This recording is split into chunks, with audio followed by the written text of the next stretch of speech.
சென்னை மாநகரில் உள்ள 1117 பஸ் நிறுத்தங்களும் 6 மாத காலத்தில் உலகத் தரத்திற்கு உயர்த்தப்படும் என்று மேயர் மா. சுப்பிரமணியன் தெரிவித்துள்ளார். சென்னை மாநகரின் சாலைகள் மற்றும் சாலையோர உள்கட்டமைப்பு வசதிகளை உலகத்தரத்திற்கு உயர்த்துவதற்காக சென்னை மாநகராட்சி பல்வேறு நடவடிக்கைகளை மேற்கொண்டு வருகிறது. அதன் ஒரு கட்டமாக சென்னையில் உள்ள பேருந்து நிறுத்தங்கள் அனைத்தையும் உலக தரத்திற்கு உயர்த்தும் பணியில் தற்போது சென்னை மாநகராட்சி ஈடுபட்டு வருகிறது. சென்னையின் பிரதான சாலைகளில் பல இடங்களில் சரியான நிழற்குடைகள் இல்லாததால் பொதுமக்கள் அவதிப்பட்டு வந்தனர். சென்னை மாநகராட்சி பொறுப்பில் உள்ள 741 நிழற்குடைகளை தனியாரிடம் ஒப்படைத்து பராமரிக்க முடிவு செய்யப்பட்டுள்ளது.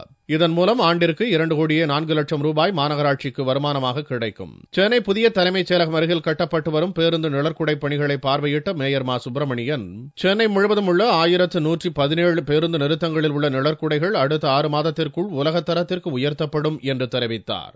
1117 பேருந்து நிறுத்தங்கள் சென்னையில் ஒரே மாதிரியாய் ஸ்டெயின்லெஸ் ஸ்டீலாலான மட்டுமல்ல, அழகான, பயணிகளுக்கு பாதுகாப்பான, ஒவ்வொரு பேருந்து நிறுத்தத்திலேயும் பேருந்துகள் வரும் போகும் விவரங்களையும் தெரிந்து கொள்ளுகிற வகையில் சிறப்பாக வடிவமைக்கப்படவிருக்கிறது.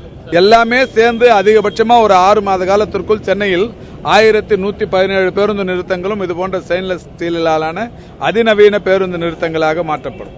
சென்னையின் பல்வேறு பகுதிகளில் சாலைகள் அகலப்படுத்தப்படுவதால் பழைய நிழற்குடைகள் அகற்றப்பட்டுள்ளன.